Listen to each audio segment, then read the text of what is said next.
নিয়ামতের শুকর থেকে আদায় করবা, নিয়ামত গুনেই তো শেষ করতে পারবা না।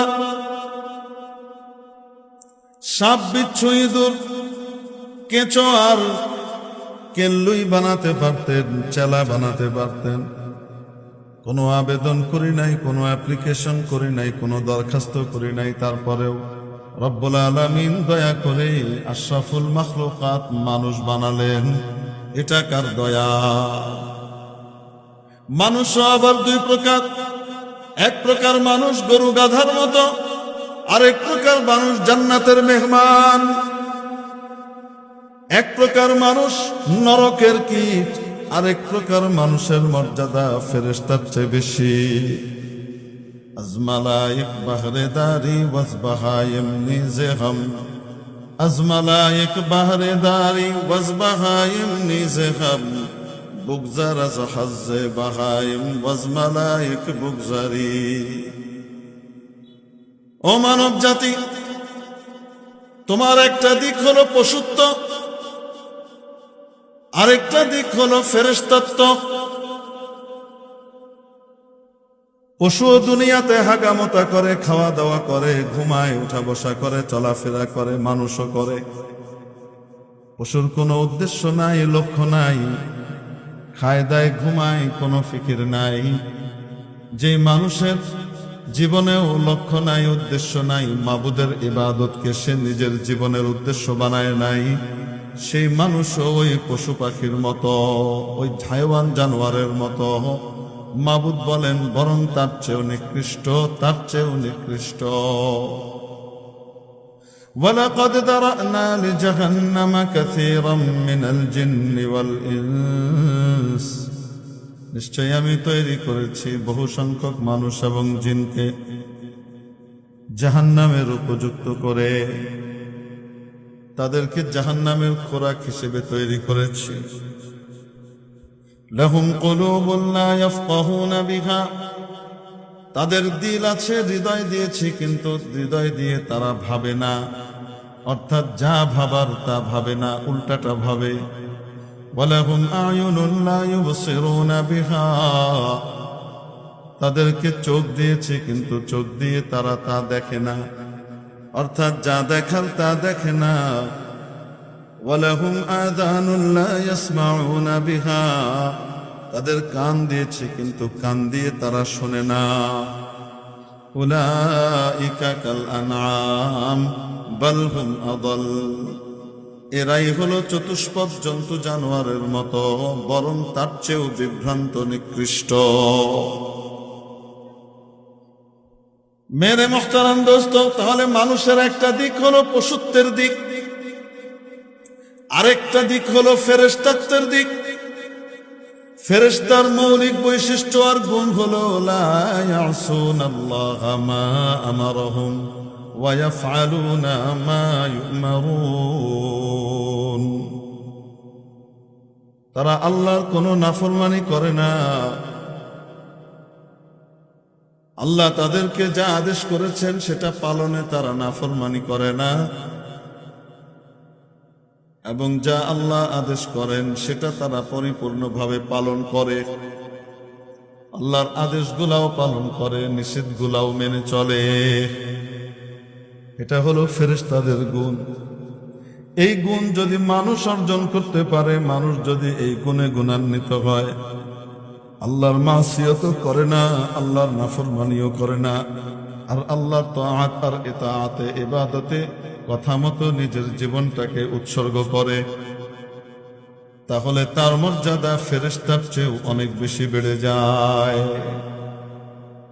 তার মর্যাদা এত উপরে চলে যায়, কিয়ামতের দিন যখন সে ময়দানে মাহশারে হাজির হবে, ফেরেশতারা তাকে ইস্তেকবাল করে নিয়ে যাবে, অভ্যর্থনা জানিয়ে নিয়ে যাবে, এসকর্ট করে নিয়ে যাবে, চারিদিক থেকে বেষ্টন করে সম্মানের সাথে এগিয়ে নিয়ে যাবে।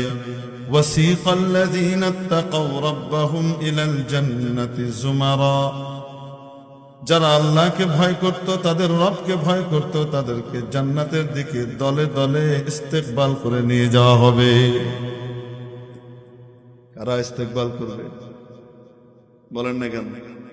ফেরেশতারা তো মর্যাদা কার বেশি হইল? আজমালায়েক বাহরে দারি ওয়াজবাহায়ুম নিজে খাব বুগজার আজ হাজ্জে বাহায়ুম ওয়াজমালায়েক বুগজারি। হাইওয়ান জানোয়ারের স্তরকে পার করে যাও। হাইওয়ান জানোয়ার কোনো হালাল হারাম বুঝে না, বিধি নিষেধ বুঝে না। বুঝে নাকি? হাইওয়ান জানোয়ারকে আপনি বেঁধে দিয়েছেন নিজের ক্ষেতের মধ্যে দিয়ে, তারপরে খুঁটা মেরে দিয়ে বলে দিয়েছেন খবরদার পাশের খেতে যাবি না, ওই আইলের ওই পারে আরেকজনের, ওইটা তোর জন্য খাওয়া হারাম নিষেধ, ওইটাতে যাবি না, তুই এই খেতেই থাকবি। জানোয়ার এই কথা মেনে চলে তো? বলেন না কেন? হালাল হারাম বুঝে না, হালাল হারামের কোনো পার্থক্য করার ক্ষমতা তার নাই। হাইওয়ান জানোয়ারের অবস্থা হলো এই। দুনিয়াতে যে সমস্ত মানুষকে রব্বুল আলামিন হালাল হারাম বুঝবার ক্ষমতা দেওয়ার পরেও তারা হালাল হারামের তমিজ করে না, জানোয়ারের মতো জীবন কাটায়, এই সমস্ত ব্যক্তি জানোয়ারেরও অদম, ঠিক কিনা? জানোয়ারের এই সমস্ত কাজকর্ম বাদ দিয়ে যদি তুমি আল্লাহর হুকুম নবীর তরিকায় নিজেকে নিয়োজিত করো, যদি ফেরেশতার গুণ অর্জন করতে পারো, তাহলে ফেরেশতার চাইতেও অনেক উপরে চলে যাবে। মানুষের মর্যাদা ফেরেশতার নিচে না ফেরেশতার উপরে? সাধারণ মানুষের মর্যাদা, সাধারণ ইমানদার নেক আমলওয়ালার মর্যাদা সাধারণ ফেরেশতার উপরে। বিশেষ ইমানদারের মর্যাদা, বিশেষ ব্যক্তি, বিশেষ আল্লাহওয়ালাদের মর্যাদা বিশেষ ফেরেশতাদের উপরে। নবীদের মর্যাদা বিশেষ বড় বড় ফেরেশতাদের উপরে।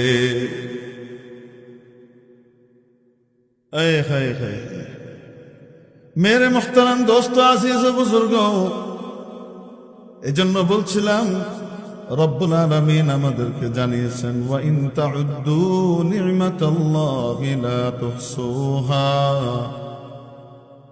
আল্লাহর নিয়ামতগুলো যদি তোমরা গুনতে চাও, গুনে শেষ করতে পারবা না। এক নম্বর তো হলো মানুষ বানালেন, তারপরেও আবার মানুষের ভিতরে জানোয়ারের কাতারে না রেখে ইমানদারের কাতারে দাখিল করলেন, ঠিক কিনা? আসতে বলেন। জানোয়ারের মতো মানুষ বানালেন না, বরং ইমানওয়ালা মানুষ বানালেন। কি দিলেন? ইমান দিলেন, নেক আমল দিলেন, গুনাহ থেকে বাঁচবার তৌফিক দান করলেন। এরে মুহতারাম দোস্ত, এটা আল্লাহর পক্ষ থেকে বড় দেওয়া আরেক নেয়ামত, ঠিক কিনা? আদমিয়ত দাদাই বা জম মুসলমা করদাই, আদমিয়ত দাদাই বা জম মুসলমা করদাই, اے خدا قربا شوم احسا بر احسا کرদাই। আয় আল্লাহ, মানুষ বানালে আবার ইমানও দিলে, বিনা দরখাস্তে মানুষ বানালে, বিনা দরখাস্তে ইমান দিলে। মাবুদ রে, জানোয়ারের কাতার থেকে বের করে আমাদেরকে ফেরেশতার চাইতে উপরে যাওয়ার ব্যবস্থা করে দিলে, দয়ার উপরে দয়া করলে শুকর আদায় করে শেষ করতে পারবো না।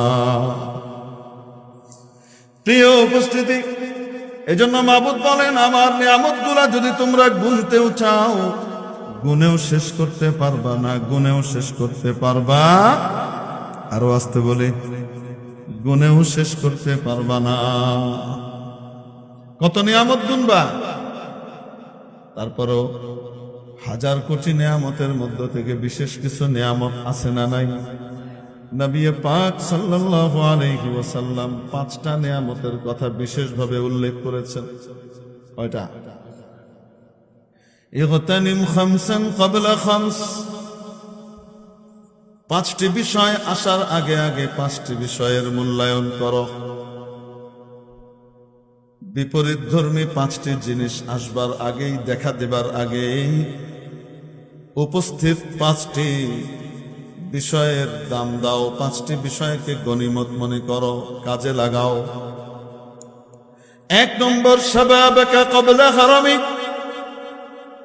বার্ধক্য আসার আগে আগে যৌবনের দাম দাও। যৌবন এমন এক নিয়ামত, এমন এক নিয়ামত, সেই ব্যক্তি বুঝতে পারে যৌবন কত বড় নিয়ামত, সে যে যৌবন হারিয়ে বার্ধক্যে পাড়া দিয়েছে। যে যৌবন হারিয়ে বার্ধক্যে পা দিয়েছে, ওই ব্যক্তি জানে আসলে যৌবন কত বড় নিয়ামত, ঠিক কিনা? ذهب الشباب فما له من عودة وأتى المشيب فأين منه المهرب আরে যৌবন তো চলে গেল এক সময় শিশু ছিলাম শিশু থেকে পার করে আসলাম কৈশোরে কৈশোর থেকে পালিয়ে আসলাম যৌবনে যৌবন থেকে পালিয়ে আসলাম প্রৌঢ়ত্বে প্রৌঢ়ত্ব থেকে পার করে পালিয়ে আসলাম বার্ধক্যে বার্ধক্য থেকে যাওয়ার কোনো জায়গা নাই কবর ছাড়া এরপরে আর কোনো জায়গা হায় রে যৌবন চলে গেল আর কোনদিন তা ফিরে আসবে না বার্ধক্য এসে পাকড়াও করলো এখান থেকে বাঁচবারও কোনো জায়গা নাই কোমরে বেদনা ধরেছে কোমরে ব্যথা শুরু হয়েছে ব্যথা আর যাবে না হাঁটুর ব্যথা শুরু হয়েছে এই ব্যথা নিয়েই মৃত্যু পর্যন্ত চলা লাগে ঠিক কিনা চোখের দৃষ্টি শক্তি কমে গেছে যৌবনে চোখের যা দৃষ্টি ছিল বার্ধক্যে এসে তা নাই কাছের জিনিস এখন দেখতে কষ্ট হয় চশমা লাগে হয় কি হয় না এইভাবে জীবন কাটানো লাগবে এর চেয়ে ভালো আর হবে না ফাইনা মিনহুল মাহরাবু যৌবন কত বড় দৌলত কত বড় নিয়ামত যৌবনে মানুষ যা চায় তাই করতে পারে তার অদম্য হিম্মত তার মধ্যে বিপুল পরিমাণ সাহসিকতা বিদ্যমান থাকে যেটাই সে করতে চায় সেটাই করার মতো শক্তি সাহস তার কাছে থাকে শরীর সায় দেয় সারা রাতও যদি নামাজ পড়তে চায় দাঁড়িয়ে দাঁড়িয়ে পড়তে পারবে সমস্যা হবে না ঠিক কিনা সারা রাত দাঁড়িয়ে নামাজ পড়তেছে পায়ে ব্যথা হবে না বার্ধক্য চলে আসার পরে আধা ঘন্টা দাঁড়িয়ে থাকাও কষ্ট হয়ে যায় পা ফুলে যায় অবস্থা না যৌবন দিয়ে জান্নাত কামানো যায় নবীজি সাল্লাল্লাহু আলাইহি ওয়াসাল্লাম হাদিস শরীফের মধ্যে ইরশাদ করেন কিয়ামতের দিন 7 ধরনের ব্যক্তিকে আল্লাহর আরশের ছায়ায় জায়গা দেয়া হবে যেদিন আল্লাহর আরশের ছায়া ছাড়া আর কোনো ছায়া থাকবে না ফ্যানটা ঘুরিয়ে দেন ঠান্ডা লাগছে বলে তুমি বাতাসের দিকে ঘুরিয়ে দিতে বলেছি বিলকুল জি জি জি অবশ্যই জানাজা হবে কোথায় জি জানাজা হবে আমরা জানাজা পড়ে তারপরে আবার বয়ানে আসবো এটাই তো আমরা সকলেই মসজিদে চলে যাই জানাজা হবে জানাজার পর ইনশাআল্লাহ আবার আমাদের মজমা শুরু হবে ইনশাআল্লাহ